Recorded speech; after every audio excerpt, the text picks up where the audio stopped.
I find it a little difficult to say what the subject matter of this seminar is going to be, because it's too fundamental to give it a title. I'm going to talk about what there is. Now, the first thing, though, that we have to do is to get our perspectives with some background about the basic ideas which, as Westerners living today in the United States, influence our everyday common sense, our fundamental notions about what life is about. And there are historical origins for this which influence us more strongly than most people realize. Ideas of the world which are built into the very nature of the language we use and of our ideas of logic and of what makes sense altogether. And these basic ideas I call myth, not using the word myth to mean simply something untrue,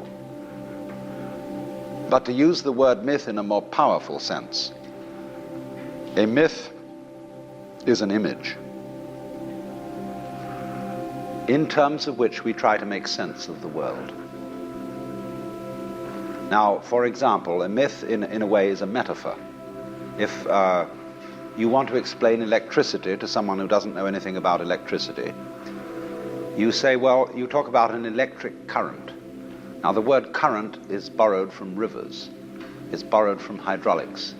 And so you explain electricity in terms of water. Now, electricity is not water. It behaves actually in a different way, but there are some ways in which the behavior of water is like the behavior of electricity, and so you explain it in terms of water. Or if you're an astronomer and you want to explain to people what you mean by an expanding universe and curved space, you say, well, it's as if you had a black balloon, and there are white dots on the black balloon, and those dots represent galaxies. And as you blow the balloon up, uniformly, all of them grow and grow farther apart. But you're using an analogy. The actual universe is not a balloon with white dots on it. So in the same way, we use these sort of images to try and make sense of the world, and we at present are living under the influence of two very powerful images, which are, in the present state of scientific knowledge, inadequate.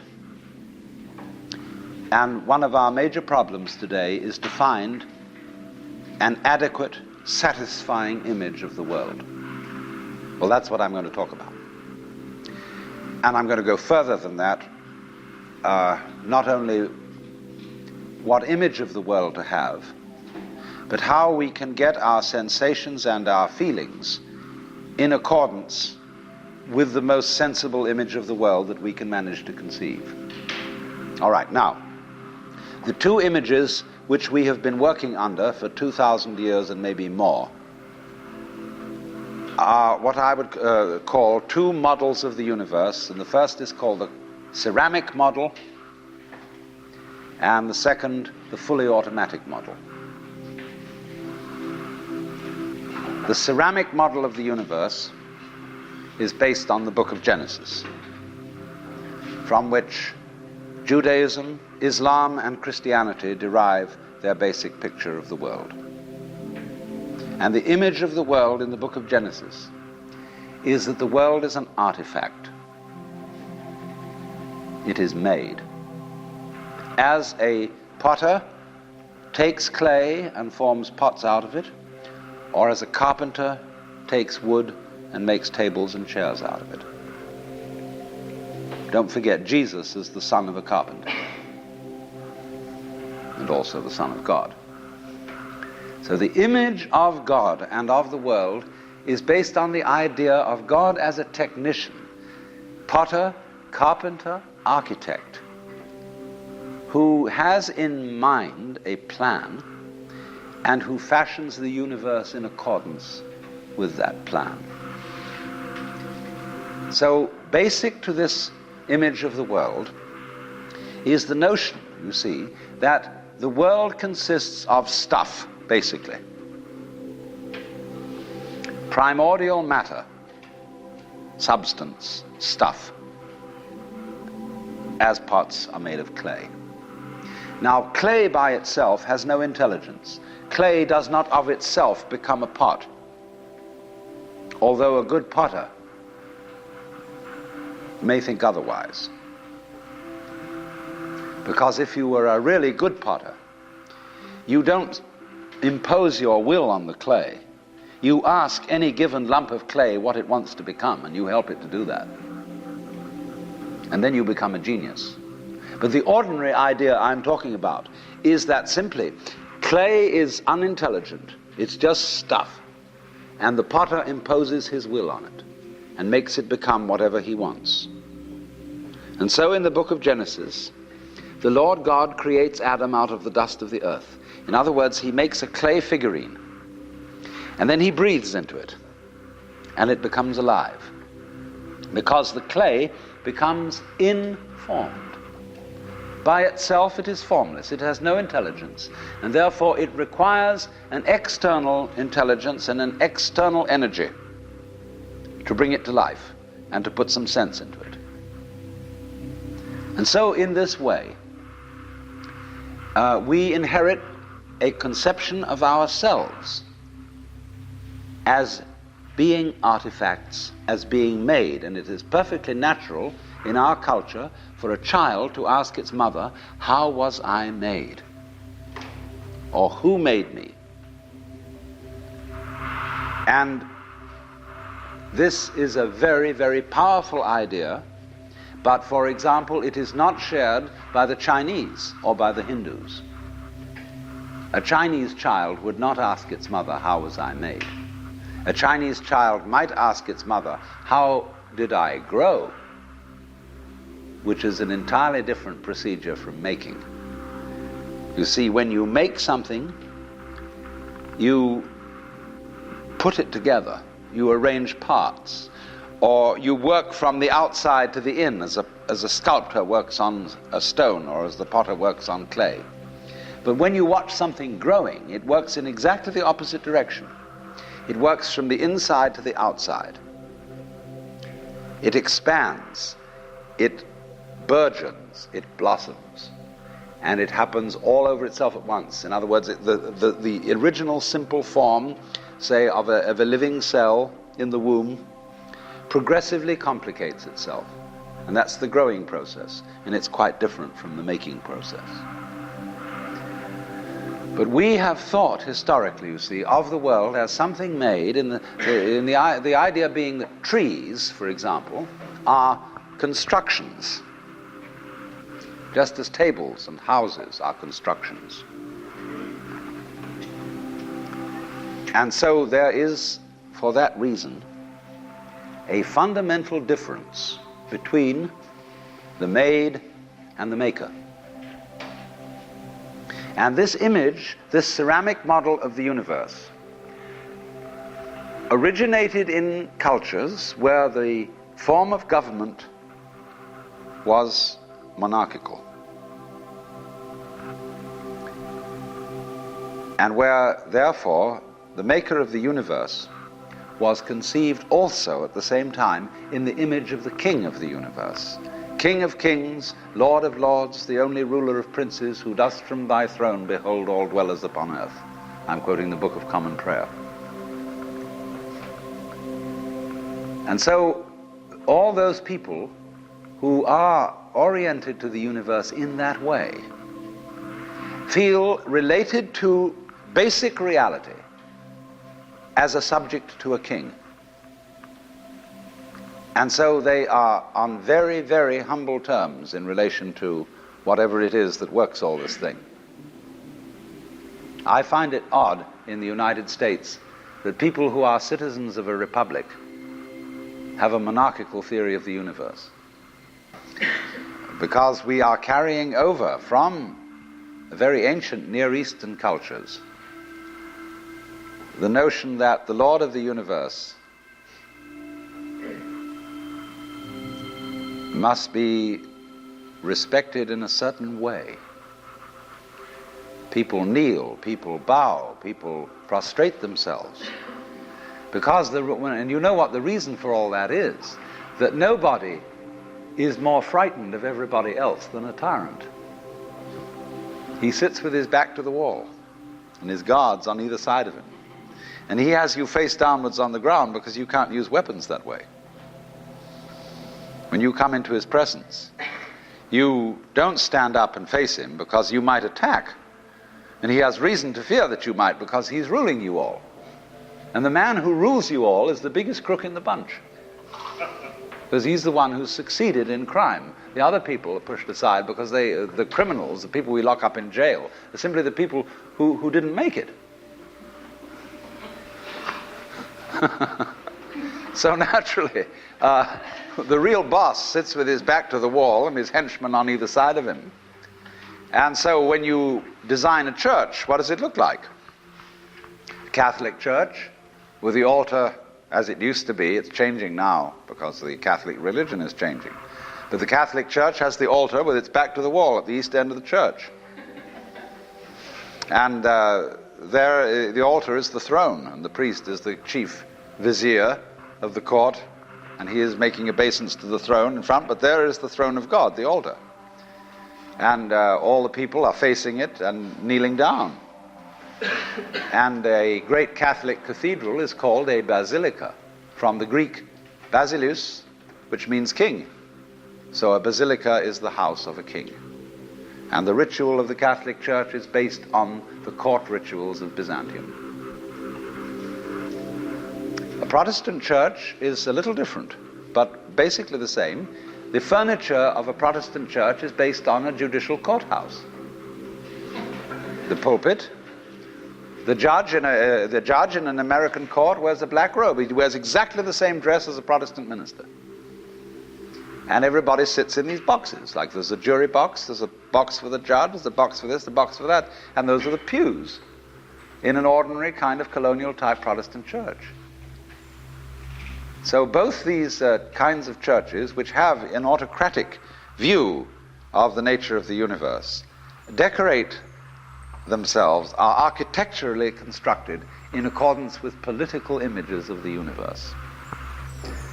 One is the king and the other is the judge, Your Honor. There's sense in this. When in court you have to refer to the judge as Your Honor, it stops the people engaged in litigation from losing their tempers and getting rude. There's a certain sense to that. But when you want to apply that image to the universe itself, to the very nature of life, it has limitations. For one thing, the idea of a difference between matter and spirit. This idea doesn't work anymore. Long, long ago, physicists stopped asking the question, what is matter? They began that way. They wanted to know, what is the fundamental substance of the world? And the more they asked that question, the more they realized they couldn't answer it. Because if you're going to say what matter is, you've got to describe it in terms of behavior. And that is to say, in terms of form, in terms of pattern. You tell what it does. You describe the smallest shapes of it that you can see. Do you see what happens? You look, say, at a piece of stone, and you want to say, well, what is this piece of stone made of? Well, you take your microscope, and you look at it, and instead of just this block of stuff, you see ever so many tinier shapes, little crystals. So you say, fine, so far so good. Now, what are these crystals made of?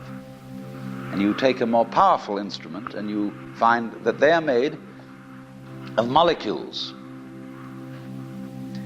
And then you take still more powerful instruments to find out what the molecules are made of, and you begin to describe atoms, electrons, protons, mesons, all sorts of subnuclear particles.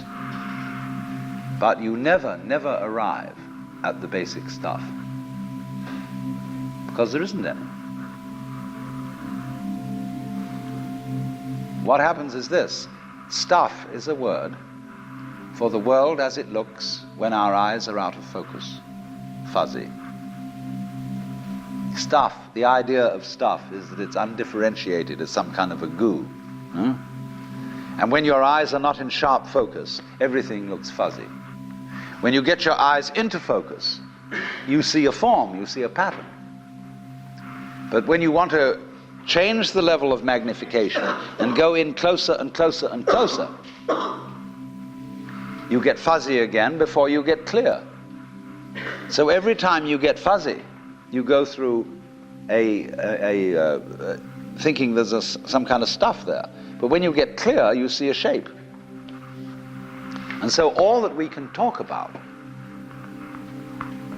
is patterns. We never can talk about the stuff of which these patterns is supposed to be made, because you don't really have to suppose that there is any. It's enough to talk about the world in terms of pattern. It describes anything that can be described. And you don't really then have to suppose that there is some stuff which constitutes the essence of the pattern in the same way that clay constitutes the essence of pots. Clay, and so for this reason, you don't really have to suppose that the world is some kind of helpless, passive, unintelligent junk which an outside agency has to inform and make it into intelligent shapes. So the picture of the world in the most sophisticated physics of today is not formed stuff, potted clay, but pattern. A self-moving, self-designing pattern, a dance. And we haven't yet, our common sense as individuals hasn't yet caught up with this. Well, now, in the course of time, in the evolution of Western thought, the ceramic image of the world ran into trouble and changed into what I call the fully automatic model or image of the world. In other words, Western science was based on the idea that there are laws of nature. And it got that idea from Judaism and Christianity and Islam. That, in other words, the potter, the maker of the world, in the beginning of things, laid down the laws. And the law of God, which is also the law of nature, is called the Logos. And in Christianity, the Logos is the second person of the Trinity, incarnate as Jesus Christ, who thereby is the perfect exemplar of the divine law.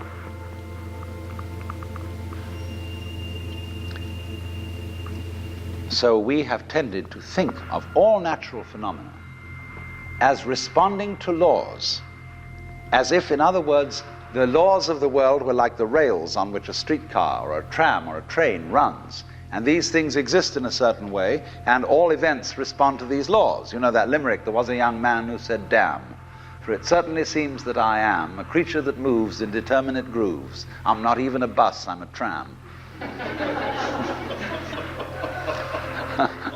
So, here's this idea that there's a kind of a plan, and everything responds and obeys that plan. Well, in the 18th century, Western intellectuals began to suspect this idea. And what they suspected is whether there is a lawmaker, whether there is an architect of the universe.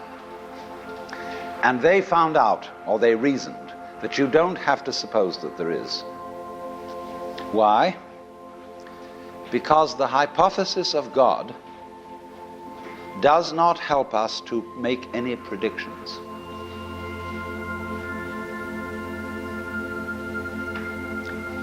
nor does it, in other words, let's put it this way. If the business of science is to make predictions about what's going to happen, science is essentially prophecy. What's going to happen? By studying the behavior of the past and describing it carefully, we can make predictions about what's going to happen in the future. That's really the whole of science. And to do this, and to make successful predictions, you do not need God as a hypothesis, because it makes no difference to anything. If you say everything is controlled by God, everything is governed by God, that doesn't make any difference to your prediction of what's going to happen. And so what they did was simply drop that hypothesis. But they kept the hypothesis of law. Because if you can predict, if you can study the past and describe how things have behaved, and you've got some regularities in the behavior of the universe, you call that law. Although it may not be law in the ordinary sense of the word, it's simply regularity. And so what they did was they got rid of the lawmaker and kept the law. And so they conceived the universe in terms of a mechanism. Something, in other words, that is functioning according to regular, clock-like mechanical principles. Newton's whole image of the world is based on billiards. The atoms are billiard balls, and they bang each other around. And so your behavior, every individual therefore is defined as a very, very complex arrangement of billiard balls, being banged around by everything else. And so behind the fully automatic model of the universe is the notion that reality itself is, to use the favorite term of 19th century scientists, blind energy. In, say, the metaphysics of Ernst Haeckel and T.H. Huxley, the world is basically nothing but energy. Blind, unintelligent force. And likewise, in parallel to this, in the philosophy of Freud, the basic psychological energy is libido, which is blind lust. And it is only a fluke. It is only as a result of pure chances that, resulting from the exuberance of this energy, there are people with values, with reason, with languages, with cultures, and with love. Just a fluke. Like, 1,000 monkeys typing 1,000 typewriters for 1,000,000 years will eventually type the Encyclopedia Britannica. And of course, the moment they stop typing the Encyclopedia Britannica, they will relapse into nonsense. And so in order that that shall not happen, because you and I are flukes in this cosmos, and we like our way of life, we like being human, if we want to keep it, say these people, we've got to fight nature, because it'll turn us back into nonsense the moment we let it. And so we've got to impose our will upon this world as if we were something completely alien to it from outside. And so we get a culture based on the idea of the war between man and nature. And we talk about the conquest of space, the conquest of Everest. And the great symbols of our culture are the rocket and the bulldozer. The rocket. Phew. Compensation for the sexually inadequate male. Boom. Real libido. So we're going to conquer space. We're in space already, way out. If anybody cared to be sensitive and let what's outside space come to you, you can, if your eyes are clear enough. Aided by telescopes, aided by radio astronomy, aided by all the kind of sensitive instruments we can devise. We are as far out in space as we're ever going to get. But, sensitivity isn't the pitch. especially in the WASP culture of the United States, we define manliness in terms of aggression. You see, because we're a little bit frightened as to whether we are really men. And so we put on this great show of being a tough guy. It's completely unnecessary. If you have what it takes, you don't need to put on that show. And you don't need to beat nature into submission. Why be hostile to nature? Because after all, you are a symptom of nature. You, as a human being, you grow out of this physical universe in just exactly the same way that an apple grows off an apple tree. So let's say the tree which grows apples is a tree which apples, using apple as a verb. And a world in which human beings arrive is a world that peoples.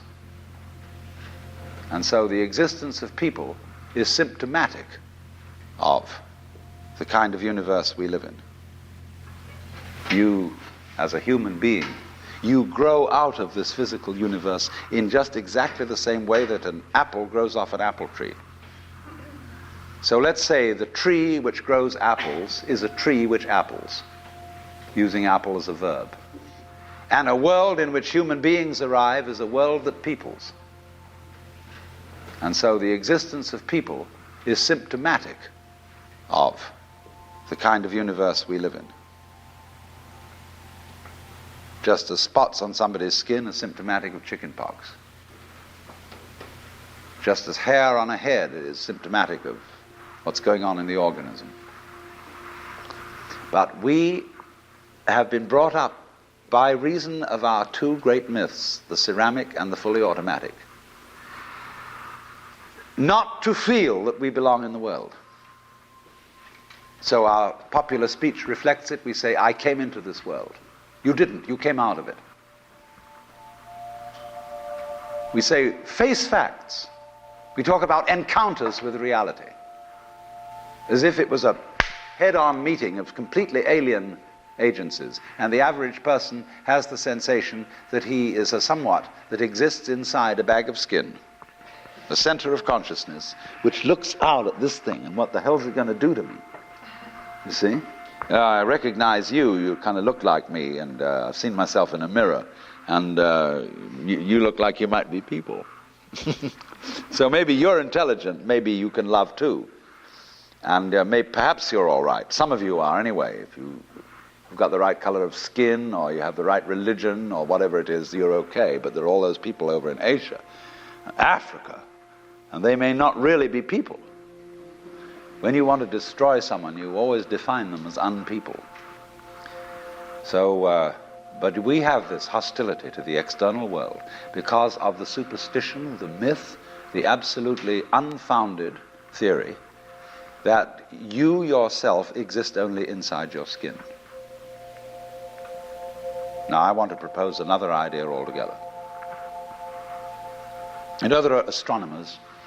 There's two great theories going on in astronomy about the origination of the universe. One is called the explosion theory, and the other is called the steady state theory. The steady state people say there never was a time when the world began. It's always expanding, yes, but always as a result of free hydrogen in space. With the free hydrogen coagulates and makes new galaxies. But the other people say there was a primordial explosion, an enormous bang millions of years ago, billions of years ago, which flung all the galaxies into space. Well, let's take that just for the sake of argument and say that was the way it happened. It's like you took a bottle of ink and you threw it at a wall. Smash, and all that ink spreads. And in the middle, it's dense, isn't it? And as it gets out on the edge, the little droplets are finer and finer and make more complicated patterns. See? So in the same way, there was a big bang in the beginning of things, and it spread. And you and I, sitting here in this room, as complicated human beings, are way, way out on the fringe of that bang. We're the complicated little patterns on the end of it. Very interesting. But so we define ourselves as being only that.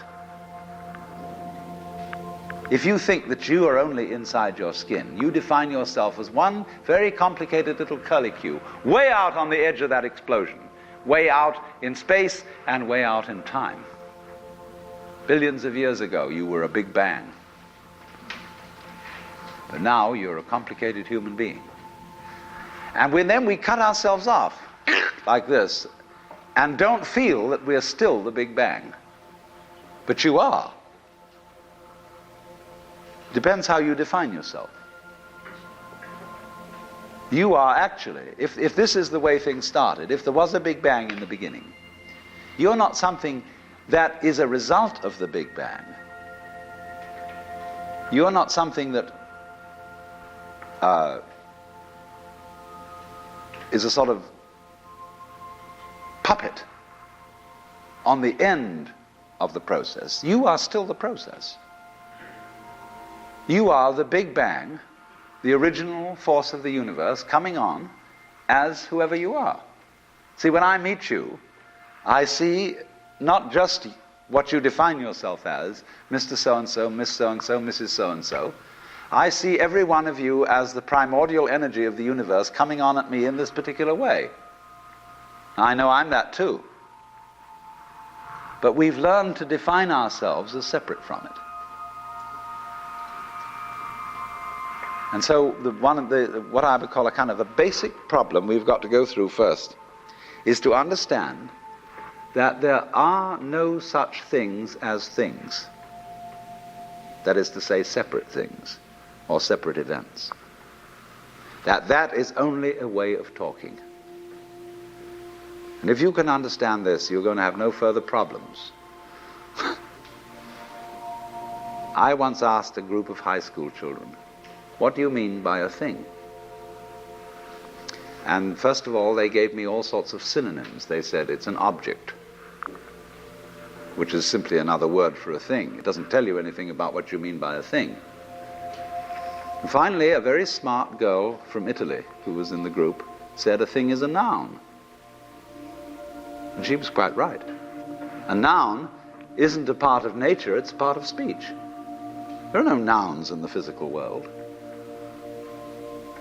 There are no separate things in the physical world either. See, the physical world is wiggly. It's something like this.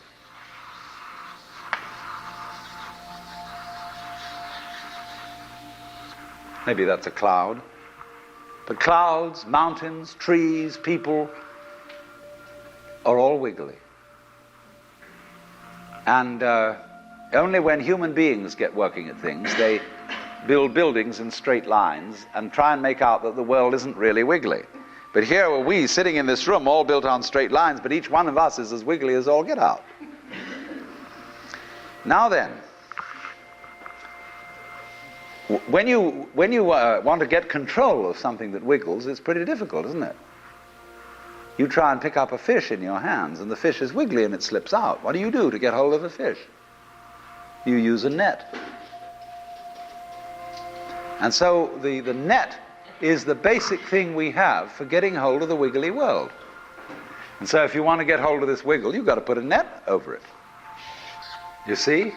Now what's going to happen? A net is something regular. And I can number the holes in a net. So many holes up, so many holes across. And if I can number these holes, I can count exactly where each wiggle is in terms of a hole in that net. And that's the beginning of calculus, the art of measuring the world. But in order to do that, I've got to break up the wiggle into bits. And I've got to call this a specific bit, and this the next bit of the wiggle, and this the next bit, and this the next bit of the wiggle. And so these bits are things or events. Bits of wiggles, which I mark out in order to talk about the wiggle, in order to measure it, and therefore in order to control it. But in nature, in fact, in the physical world, the wiggle isn't bitted. Like you don't get a cut-up fryer out of an egg. But you have to cut the chicken up in order to eat it. You bite it. But it doesn't come bitten. So the world doesn't come thinged. It doesn't come evented. You and I are all as much continuous with the physical universe as a wave is continuous with the ocean. The ocean waves, and the universe peoples. And as the wave, I wave at you and say, you! The world is waving at you, at me with you, and saying, hi, I'm here.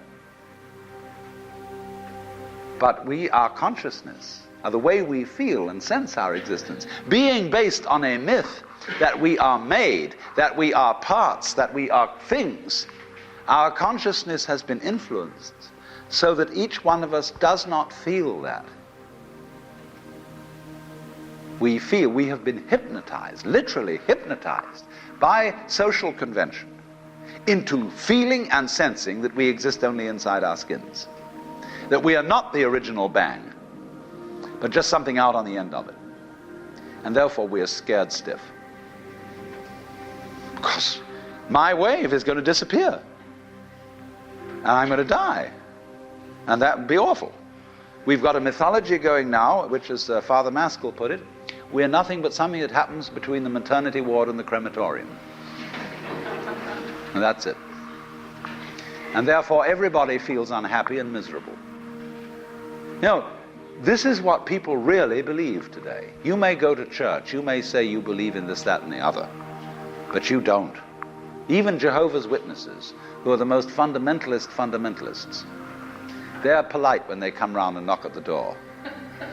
But if you really believed in Christianity, you would be screaming in the streets. But nobody does. You would be taking full-page ads in the paper every day. You would have the most terrifying television programs. The churches would be going out of their minds if they really believe what they teach. But they don't. They think they ought to believe what they teach. They believe they should believe, but they don't believe it, because what we really believe is the fully automatic model. And that is our basic, plausible common sense. You are a fluke. You are a separate event. And you run from the maternity ward to the crematorium, and that's it, baby. That's it. Now, why does anybody think that way? There's no reason to, because it isn't even scientific. It's just a myth. And it's invented by people who wanted to feel a certain way. They want to play a certain game. See, the game of God got embarrassing. The idea of God as the potter, the architect of the universe, is good, and it makes you feel that life is, after all, important. There is someone who cares.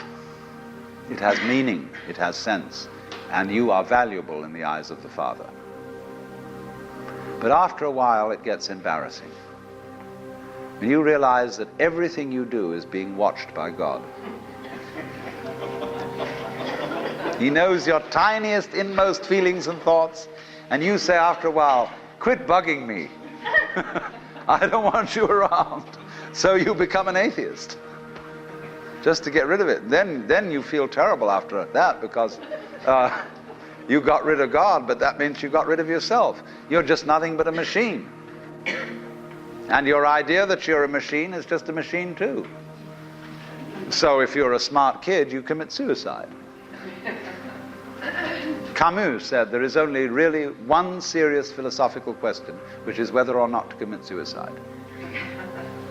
I think there are 4 or 5 serious philosophical questions. The first one is, who started it? The second is, are we going to make it? The third is, where are we going to put it? The fourth is, who's going to clean up? And the fifth, is it serious? But still, should you or not commit suicide? This is a good question. Why go on? And you only go on if the game is worth the candle. Now, the universe has been going on for an incredible long time. And so really, a satisfactory theory of the universe has to be one that's worth betting on. It seems to me, absolutely elementary common sense. If you make a theory of the universe which isn't worth betting on, why bother? Just commit suicide. But if you want to go on playing the game, you've got to have an optimal theory for playing the game. Otherwise, there's no point in it. But the people who coined the fully automatic theory of the universe were playing a very funny game. What they wanted to say was this: all you people who believe in religion are old ladies and wishful thinkers.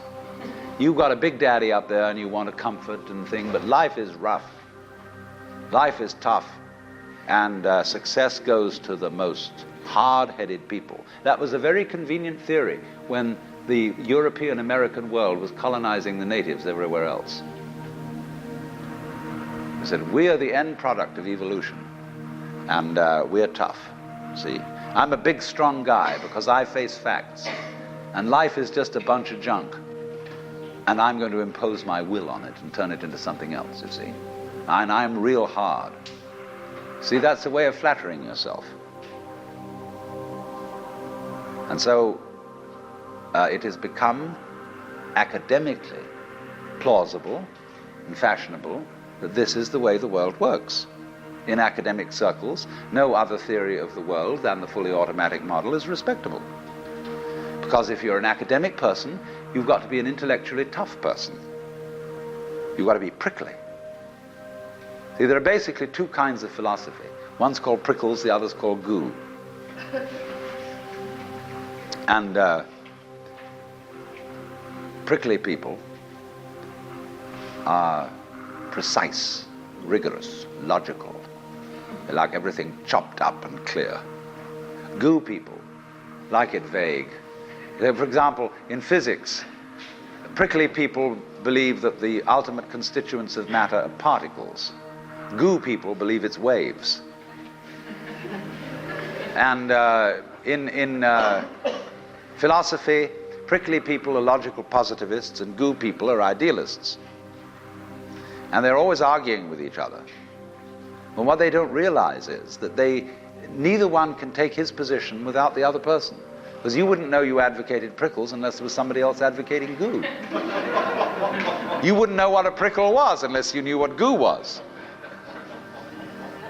Because life is not either prickles or goo, it's gooey prickles and prickly goo. And they go together like back and front, male and female. And that's the answer to philosophy. See, I'm a philosopher, and I'm not going to argue very much, because if you don't argue with me, I don't know what I think. So if we argue, I say thank you, because owing to the courtesy of your taking a different point of view, I understand what I mean, so I can't get rid of you. But however, you see, this whole idea that the universe is just nothing at all but unintelligent force playing around and not even enjoying it is a put-down theory of the world. People who had an advantage to make, a game to play, by putting it down and making out that because they put the world down, they were a superior kind of people. So that just won't do. We've had it. Because if you seriously go along with this idea of the world, you're what is technically called alienated. You feel hostile to the world. You feel that the world is a trap. It is a mechanism, it's electronic and neurological mechanisms into which you somehow got caught. And you, poor thing, have to put up with being in a body that's falling apart and that gets cancer, that gets the Great Siberian Itch, and it's just terrible. And these mechanics doctors are trying to help you out, but they really can't succeed in the end. And you're just going to fall apart, and it's a grim business, and it's too bad. So if you think that that's the way things are, you may as well commit suicide right now. Unless you say, well, I daren't, because there really, after all, there might be eternal damnation in the back of the thing if I did that. Or then I identify with my children or something, and I think of them going on and without me and nobody to support them. But of course, if I do go on in this frame of mind and continue to support them, I shall merely teach them to be like I am. And they'll go on dragging it out to support their children, and they won't enjoy it, and they'll be afraid to commit suicide, and so will their children. They all learn the same lesson. So you see, all I'm trying to say is that the basic common sense about the nature of the world that is influencing most people in the United States today, the fully automatic model, is simply a myth. If you want to say that the idea of God the Father with his white beard on the golden throne is a myth, in the bad sense of the word myth, so is this other one. It's just as phony and has just as little to support it as being the true state of affairs. Why? And let's get this clear. If there is any such thing at all as intelligence and love and beauty, well, you found it in other people. In other words, it exists in us as human beings. And as I said, if it is there in us, it is symptomatic of the scheme of things. We are as symptomatic of the scheme of things as the apples are symptomatic of the apple tree or the rose of the rose bush.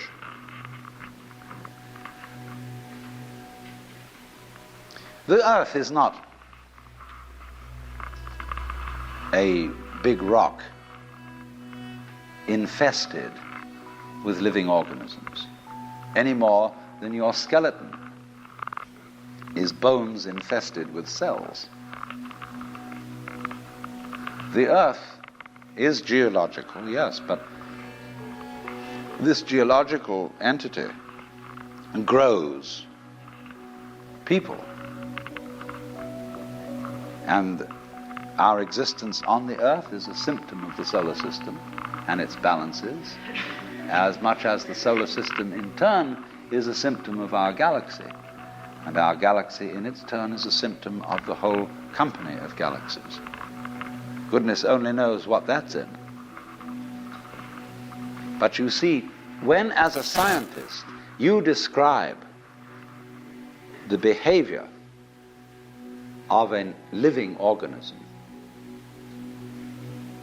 you try to say what a person does. It's the only way in which you can describe what a person is. Describe what they do. Then you find out that in making this description, you cannot confine yourself to what happens inside the skin. In other words, you can't talk about a person walking unless you start describing the floor. Because when I walk, I don't just dangle my legs in empty space. I move in relationship to a room. And so in order to describe what I'm doing when I'm walking, I have to describe the room. I have to describe the territory. So in describing my talking at the moment, I can't describe this just as a thing in itself because I'm talking to you. And so what I'm doing at the moment is not completely described unless your being here is described also. So if that is necessary, if in other words, in order to describe my behavior, I have to describe your behavior and the behavior of the environment, it means that we've really got one system of behavior. That what I am involves what you are. I don't know who I am unless I know who you are. And you don't know who you are unless you know who I am. There was a wise rabbi once said, if I am I because you are you, and you are you because I am I, then I am not I and you are not you. In other words, we are not separate. We define each other. We're all backs and fronts to each other. You know, you can't, for example, have two sticks. You lean two sticks against each other and they stand up because they support each other. Take one away and the other falls. Or you know, Ballantine beer trademark, also a symbol of the Holy Trinity, where there are three interlocked rings. If you pull one out, the other two separate. They interdepend. And so in exactly that way, we and our environment, and all of us and each other, are interdependent systems. We know who we are in terms of other people. We all lock together. And this is, again and again, the serious scientific description of how things happen. And to such an extent that any good scientist knows, therefore, that what you call the external world is as much you as your own body. Your skin doesn't separate you from the world, it's a bridge through which the external world flows into you, and you flow into it. Just, for example, as a whirlpool in water, you could say, because you have a skin, you have a definite shape, you have a definite form. All right? Here is a flow of water, and it does a whirlpool. And then it goes on. The whirlpool is a definite form, but no water stays put in it. The whirlpool is something the stream is doing.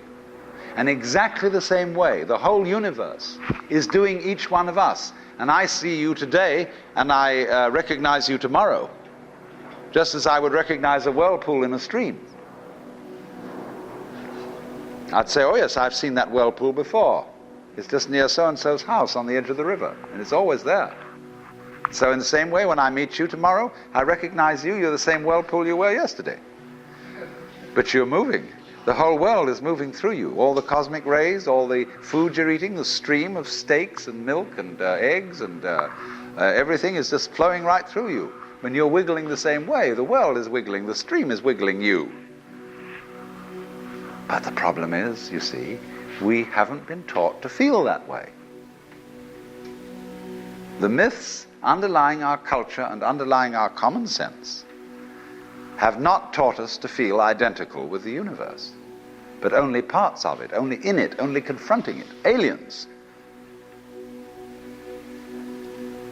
And we are, I think, quite urgently in need of coming to feel that we are the eternal universe, each one of us. Otherwise, we're going to go out of our heads.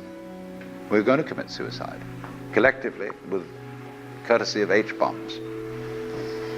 And, all right, supposing we do, well, that will be that, and it'll be life making experiments on other galaxies. Maybe they'll find a better game.